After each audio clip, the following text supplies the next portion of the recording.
제가 5월 말에 귀국했는데 한 달이 채 못 돼서 전화를 받게 됐는데요. 요한계시록을 정한 그 배경인데 12시간 넘어서 2번이나 전화를 받게 됐습니다. 다른 게 아니라 제가 대학교 때 지도했던 한 형제인데, 신실한 믿음의 형제인데, 어머니가 신천지에 빠지게 돼서 울먹이는 얼굴로 전화를 했는데 참 안타까웠습니다. 그래서 같이 이제 만나서 얘기를 한번 해보자 해서 약속 시간을 정했는데 저 눈치를 챘나봐요, 어머니께서. 제가 알고 있는 분인데 그게 집사님이세요. 교회도 잘 다니시고. 그런데 참 그런 것들을 통해서 아무튼 만나지 못했는 몇 가지 자료를 드리고 기도를 같이 했었는데, 그래도 감사하게도 거기 다니지 않겠다 이렇게 말씀을 하시고 다시 이제 교회를 계속 나오시는데, 그런 것도 듣게 되고, 또 비읍모대 대학부 청년 중에 몇 명이 또 신천지에 또 빠졌다는 그런 얘기를 들으면서 마음이 굉장히 안타까웠습니다. 그래서 그런 연유가 됐었고, 또 제 개인적으로 이 요한계시록이 오늘 우리 시대의 가장 중요한 책이 아닌가 생각이 됐습니다. 성경 66권이 다 중요하지만 특별히 창세기와 요한계시록과 로마서와 사복음서는 굉장히 중요합니다. 66권 전체가 다 영감된 하나님 말씀이고 하나로는 다 가감할 수 없지만, 그럼에도 몇 가지를 꼽으라면 처음을 얘기해주는 창세기와 마지막 끝을 보여주는 계시록과 복음의 핵심이 담겨있는 로마서와 사복음서는 굉장히 중요합니다. 왜냐하면 끝을 알지 못하면 굉장히 우리의 삶이 무의미하고, 끝을 알고 사는 사람과 끝을 모르고 안개 속에서 사는 사람은 대단히 다르다고 할 수 있겠습니다. 특히 이번에 런던 올림픽 때 굉장히 한국 선수들이 선전을 했는데, 저는 그 영국전도 또 한일전도 이렇게 결과만 듣게 됐어요. 그래서 주요 장면만 결과를 아는 채로 듣게 됐는데, 이미 알잖아요, 그죠? 이겼다는 것들을 알면서도 보더라도 긴장이 됐어요. 근데 모르는 채로 그것을 본다면 굉장히 긴장이 많이 되겠죠. 계시록은 마찬가지로 우리 성도들이 이 땅에 살면서 우리의 끝이 어디 있는가, 교회가 세상이 정말에 어떻게 될 것인가를 미리 보여주는 그런 책이기 때문에 가장 강력한 소망과 그리고 위로를 주는 책이기도 합니다. 그래서 요한계시록이 굉장히 중요합니다. 참 안타까운 게 많은 이단들과 거짓된 선지자들이 이렇게 나와서 판을 치고 있는데, 여러분들이 좀 말씀의 강자가 성령의 사람이 되기를 바랍니다. 그래서 정말 이 폐역하고 음란하고 말세 가까운 이 시대에 정말 이 계시록의 말씀을 통해서 하나님 나라를 바라보는 우리 교회, 우리나라, 이것을 넘어서 열방과 다시 오실 예수님의 재림과 하나님 나라를 바라보는 이러한 시각이 열리게 되기를 바랍니다. 요한계시록을 들어가기 전에 버려야 될 것과 얻어야 될 것이 있습니다. 선입관과 오해가 많이 있어요. 혹시 요한계시록을 이렇게 체계적으로 공부하신 분들이 계신가요? 그리고 쭉 한번 읽어보신 분이 계세요? 굉장히 우리는 요한계시록을 접할 때 어렵고 또한 난해하고 무서운 책이라고 이렇게 여기게 됩니다. 많은 상징들과 여러 가지 환상과 숫자들이 있기 때문에 어지간한 사람이 들어서는 잘 쉽게 이해를 할 수가 없습니다. 그래서 이단들의 그 전유물로 전락해버리고 말았는데요. 또한 교회가 또 힘을 잃게 되고, 그리고 한국교회가 지탄의 대상이 되면서 교회에 대한 패배의식과 냉소에 빠지게 됩니다. 더 이상 예전처럼 목회자와 성도 간의 신뢰가 점점 없어지고 있고 의심이 되고 있고, 새로운 사람들도 굉장히 이러한 의심의 눈으로 보게 되는 안타까운 시대에 살고 있습니다. 교회는 점점 세속화가 되고 있고, 많은 교회들이 만몬의 세력 가운데 무릎을 꿇고 있습니다. 많은 사람들은 하나님을 믿고 교회를 다니지만 그들의 중심 속에는 편리와 안정이라는 우상에 무릎을 꿇고 있습니다. 이것이 다 사탄의 전략이죠. 1992년 감리선교회를 기억하시죠? 그죠? 10월 28일 재림이 된다고 그래서 매스컴에 떠들지 않았습니까? 그래서 실제로 왔나요? 오지 않았나요? 오지 않았죠. 매스컴에는 그냥 한국 교회에 대한 그 얘기를 해서 교회를 정상적으로 다니고 우리들도 굉장히 부끄러울 때가 있었는데, 뭐 사실은 그것은 어제 오늘 얘기가 아니라 초대교회부터 지금까지 계속해서 그런 시험 정통들은 있어 왔죠. 이런 것들이 자꾸 반복되면서 어떠한 마음이 드나요? 재림을 언급하고 예수의 재림을 소망하는 것이 마치 이단인 것이냐 생각되지 않나요? 마치 예수님의 재림을 간절히 사모하는 것이 잘못된 신앙이냐 이렇게 사탄은 우리를 몰고 가고 있습니다. 이것이 바로 사탄의 전략입니다. 마치 시계의 긴자추처럼 어떠한 반동으로 몰아왔다가 다시 또 다른 반동으로 나가는, 예를 들어 교회 역사 안에 수많은 그러한 운동들이 있었잖아요. 그래서 처음에 종교개혁 시대에 하나님의 진리의 말씀을 붙잡을 수밖에 없었지만 너무나도 메마른 교조주의에 빠지자 경건주의가 또 다른 진자 운동으로 왔고 또다시 이것이 또 한계에 부딪히니까 다시 또 진자의 반복처럼 대동되는 이러한 일이 반복되어 왔습니다. 그러니까 사탄은 교묘하게 이러한 전략을 통해서 성도의 마음속에서부터 그리스도의 재림에 대한 강력한 소망을 뺏어가는 것이죠.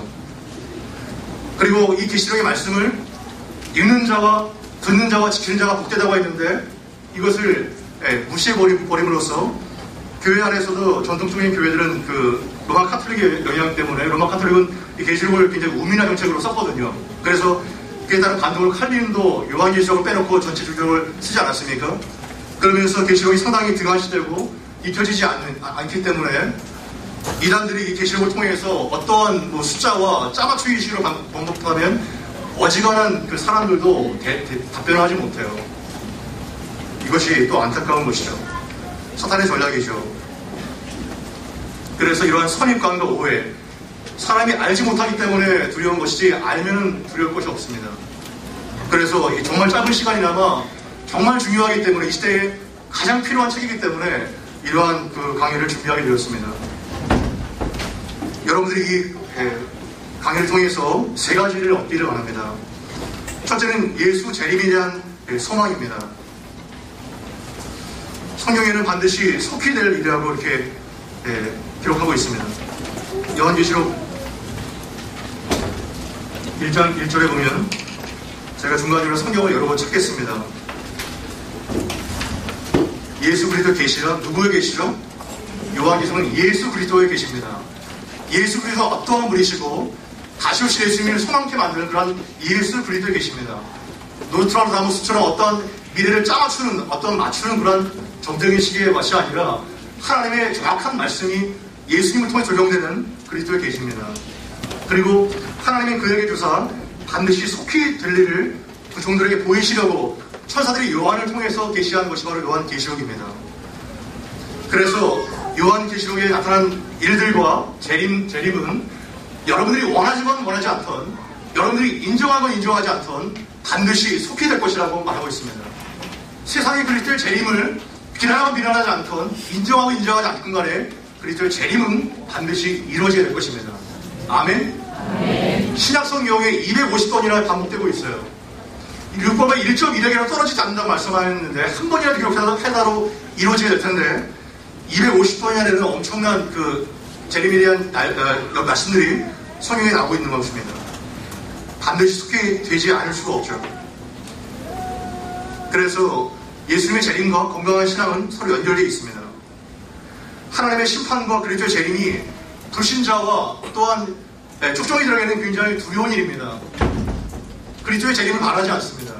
그러나 진정으로 성도됨과 이 땅 가운데 환난 가운데 어렵게 신앙생활하는 사람들에게는 굉장히 소망과 기쁨이 되죠.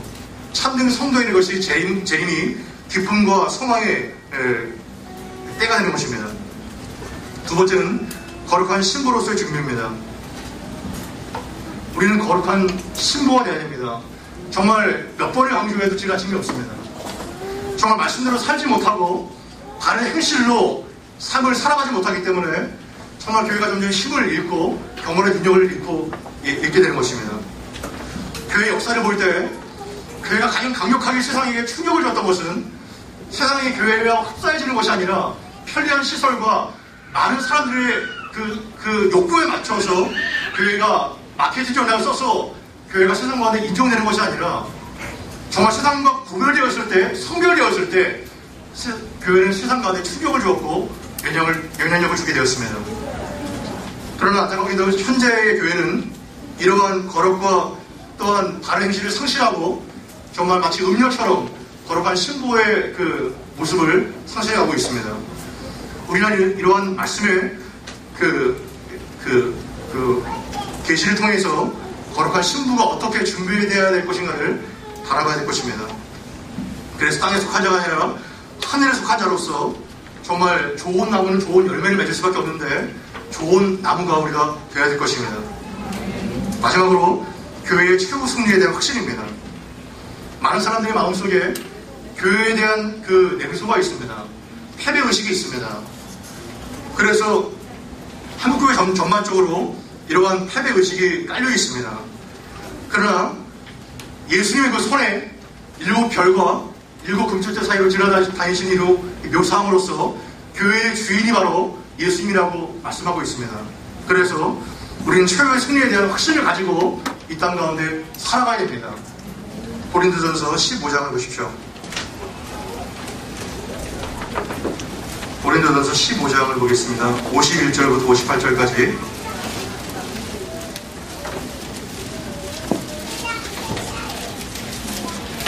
부활장인데 51절부터 보겠습니다. 보라 내가 너희에게 뭐를 말하나요? 비밀을. 같은 말입니다. 아포칼립시스 계시와 비밀이 같은 말인데 우리가 다 잠잘 것이 아니요 마지막 나팔 소리에 순식간에 어떻게 돼요? 호란이 변화될 것이라고 말씀하고 있습니다. 나팔 소리가 나면 죽은 자들이 썩지 아니할 것을 입고 다시 살고 우리는 변하리라. 우리가 다시 썩지 않고 그리고 늙지 않고 죽지 않는 새로운 몸으로 변화될 것이라고 말하고 있습니다. 이 썩을 것이 불갑을 썩지 아니할 것을 입겠고 죽을 것이 죽지 아니함을 입으리로다. 원래 아담과 하와가 창조되었을 때 그들은 안 죽을 몸으로 창조되었습니다. 죽음은 굉장히 이상한 것이에요. 장례식은 이상한 것입니다.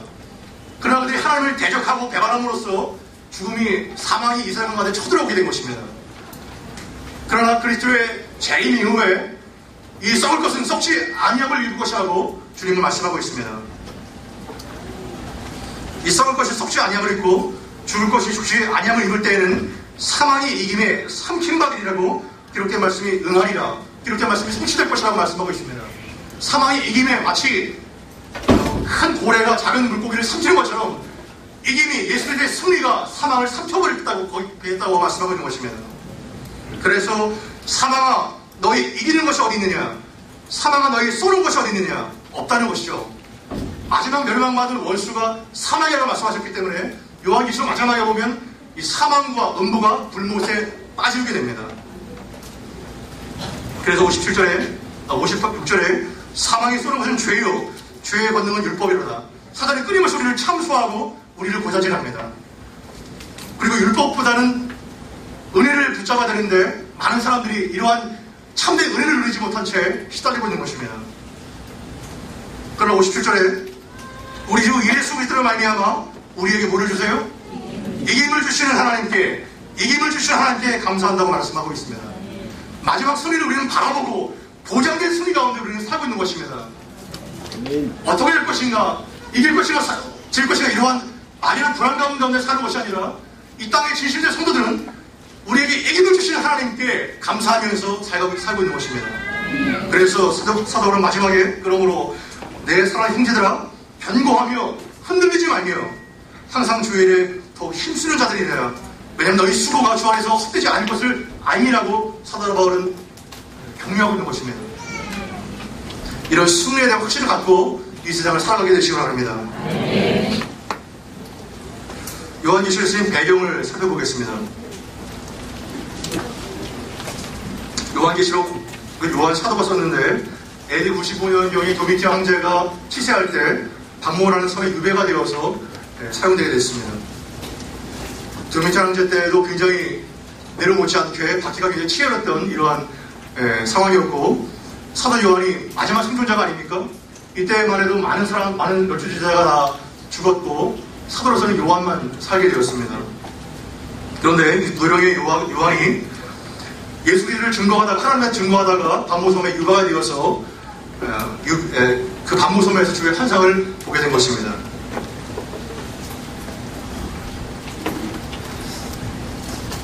성도들이 박해와 유혹을 이겨내고 승리할 수 있는 근거와 비결을 이 요한계시록은 보여줍니다.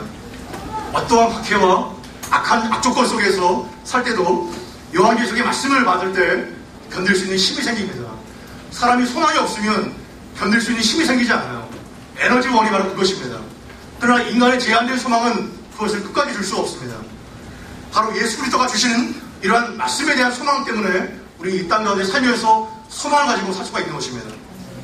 그래서 요한계시록이 가장 사랑을 받았던 때는 뭐냐면 편안하고 안녕한 때가 아니라 가장 박해가 치열할 때가 바로 계시록이 가장 사랑을 받았던 때입니다.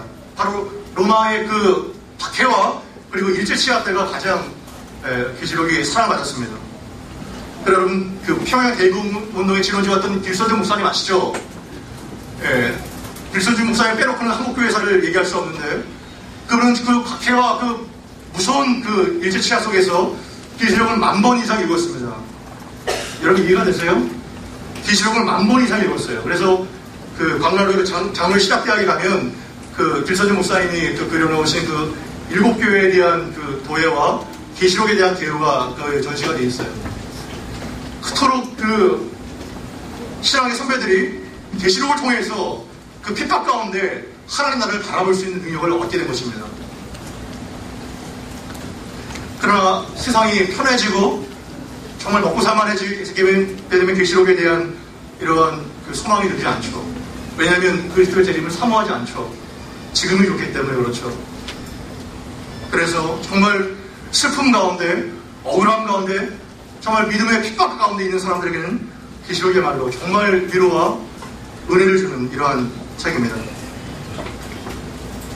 그래서 박해와 유혹, 라디오 교회처럼 그런 유혹이 있을 때도 이겨낼 수 있는 승리의 비결을 볼 수 있습니다. 왜냐하면 무한정한 세계가 아니라 반드시 주인이 재림하기 때문입니다.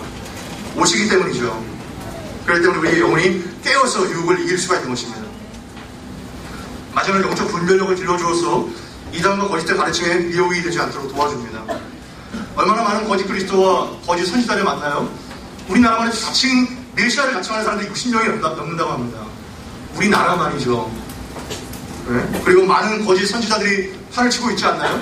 신사동동이 막 일어나면서 병고침과 예언의 거짓된 예언들이 남로에서 영적인 그 정말 어둠 가운데 우리가 살고 있는 것입니다. 그런 상태에서 어떤 것이 참이고 진리인지 다 말씀에 기록된 것이 아닌가요? 요한일서라든가 다 마태복음 24장에 기록되어 있습니다. 그리스도의 재림이 가까울수록 거짓 메시아와 거짓 선지자들이 더욱더 많은 사람들이 나와서 너희를 미혹할 것이라고 이렇게 예수님께서 미리 말씀해 주셨습니다. 그래서 우리는 분별해야 됩니다. 다 받아들이면 안 돼요. 보이는 대로 들리는 대로 살면 안 됩니다. 정말 그것이 하나님의 말씀에 의해서 합당한 것인가를 알고 우리는 대처해야 됩니다. 벌써 미국 교회는 그 동성애 목사 안수를 허용해 주지 않았습니까? 너무 이렇게 정말 많이 열어놓다 보니까 미국은 물론 다 교파가 아니지만 특정한 교파는 동성애 목사 안수를 허용해 줬어요. 기가 막힌 사실 아닌가요? 세상이 바로 그렇게 여러분들이 막 되게 사모님 근데 보니까 뒤에서 보니까 남자야 사모님 황당하지 않나요? 그죠? 모세의 오경에 말하면 저걸 돌려 쳐 죽여야 될 이러한 상황인데 엄청나게 많이 교회가 이렇게 타락한 것을 우리가 볼 수 있는 것이죠. 분별력과 정말 안목을 우리가 기르지 않으면 안 되는 것입니다. 요한계시록의 구조를 보겠습니다.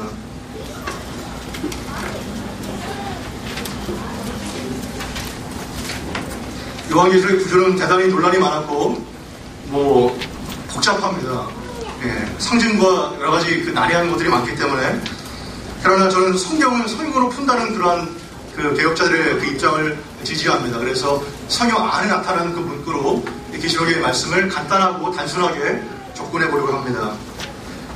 요한계시록의 구조는 크게 네 덩어리의 한 상으로 나눠질 수가 있습니다. 여기에 헬라어에 엔푸니마티라는 말씀이 있는데 성령 안에서라는 것으로 해석될 수가 있습니다. 네 군데를 한번 찾아보죠. 1장 10절에 보시면 주의 날에 내가 성령에 감동되어 뇌 뒤에서 나는 나팔소리 같은 큰 음성을 들으니 이 성령 안에서라는 그 말씀이 원문에 보면 엔푸뉴마티라는 말씀입니다. 제1환상이 그 시작되는 그 점이죠. 1장 1절부터 8절까지는 서론이 될 수가 있습니다. 그래서 서론과 마지막 22장 6절 이하의 결론 이 두 가지를 빼놓으면 마치 샌드위치 구조처럼 되어지고 있습니다. 두 번째 엔푸뉴마티를 보면 4장 2절에 보시면 내가 그 성령에 감동하였더니 이렇게 나오죠. 그죠? 이것이 바로 또한 하늘의 천상의 예배가 시작되는 두 번째 환상의 덩어리 내용입니다. 세 번째 환상은 이제 인과 나팔과 대적재앙이 지나간 이후에 17장 3절에 보시면 곧 성령으로 나를 데리고 방해로 가니라. 이렇게 큰 창녀에 대한 얘기가 나오죠. 17장부터는. 우리나라 성경에는 번역이 좀 다르게 되어 있잖아요. 성령에 감동하여 또한 성령으로 나를 데리고 이렇게 다양하게 나와 있지만 원문은 똑같습니다. 엔푸뉴마티예요. 그러니까 성령 안에서라고 이렇게 기록되어 있습니다. 마지막 네 번째 환상을 보시면 21장 10절에 보시면 21장 10절에 보면 마지막 환상의 덩어리인데 성령으로 나를 데리고 크고 높은 산으로 올라가 이렇게 나와 있습니다. 마찬가지로 엔푸뉴마티죠. 그래서 1장 9절부터 3장까지 제1환상 그리고 4장부터 16장까지 제2번째 환상 17장부터 20장까지 제3환상 그리고 21장부터 22장 5절까지 네 번째 마지막 환상 이렇게 큰 덩어리를 나누면 요한계시를 단순하게 쪼개집니다. 그렇다면 요거를 어떻게 구조를 살펴보게 되면 도대체 요한계시가 어떤 것을 말하고 있는지를 우리가 접근할 수 있습니다. 도대체 뭘 말하고 있는지를 중심 주제를 알 수가 있는 것이죠. 첫 번째 환상은 일국 금초대 즉 교회에 대한 얘기입니다. 지상에 전통하는 교회가 어떤 교회인지를 설명해주고 있어요. 일곱 교회 아시죠? 엑서버드 3일라고 일곱 교회를 통해서 이미 있었고 현존하며 오고 오게 될 그 교회가 어떠한 모양으로 싸움을 싸우고 있는가를 보여주고 있습니다. 두 번째 4절부터 16장까지 세상에 대한 심판을 말하고 있습니다. 바로 인재양, 나팔재앙, 대적재앙을 통해서 이 세상에 올 그 심판에 대해서 말씀하고 있습니다. 17장부터 20장까지는 드디어 마지막 큰 성 바벨론인 로마가 마지막 멸망당하는 그 심판의 메시지를 보여주고 있고 마지막 21장 이후에는 거룩한 새 예루살렘이 하늘로부터 임하는 이러한 완성된 교회에 대한 얘기를 하고 있습니다. 그러니까 이러한 상과 사한상은 교회에 대한 얘기고 이러한 상과 사한상은 세상에 대한 심판에 대한 얘기인데 세상과 교회가 궁극적으로 어떻게 될 것인가를 보여주고 있는 것이 요한계시록의 핵심 주제인 것입니다. 그래서 마지막 결론 부분은 요한계시록의 가장 중심 주제는 뭐냐면 다른 것은 다 먹어도 이것은 잊지 마십시오. 세상 나라는 반드시 멸망하고 하나님의 나라가 반드시 임한다는 최후 승리에 대한 메시지가 요한계시록이 들려주고 있는 메시지인 것입니다. 11장 15절이 바로 그 절입니다. 11장 15절에 보시면 요한계시록 11장 15절 이것이 바로 중심 메시지인 것입니다. 같이 한번 읽어보겠습니다. 일곱째 천사가 나팔을 불매 하늘의 큰 음성이 나서 가로되 세상 나라가 우리 주와 그 그리스도의 나라가 되어 그가 세세토록 왕노릇 하시리로다 하니 바로 이것이 요한계시록이 말하고 싶은 메시지인 것입니다.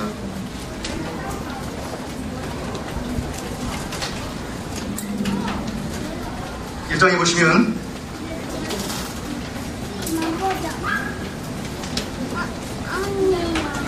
즉 삼위 하나님의 그 얘기가 나오죠. 성부와 성령과 성자 하나님의 그 얘기가 나오면서 볼지어다 구름을 타고 오시리라 각인이 눈을 그려보겠고 찔린 자들 볼 것이고 땅의 모든 족속이 그를 인하여 애곡하리라 말씀하시고 나는 알파와 오메가라 이제도 있었고 전에도 있었고 장차 올 자여 전능한 자라. 바로 삼위 하나님에 대한 그 메시지를 말씀하고 있는 것입니다. 그리고 인자에 대한 환상 중에 사도 요한이 보게 됩니다. 여러분 인자에 대한 환상이 9절부터 쭉 20절까지 나오는데 어떠한 느낌이 드나요? 발에 끌리는 옷을 입고 가슴에 금지를 가지고 눈은 불꽃 같고 입에서는 막 검이 나오고 그죠? 발은 빛난 주석 같고 어떠한 모습인가요? 예수님이 영광스럽고 그리고 큰 능력을 소유한 분 같지 않습니까? 뭐가 다른 거 아니냐면 초림 예수와 재림 예수가 다르다는 것입니다. 초림 예수는 정말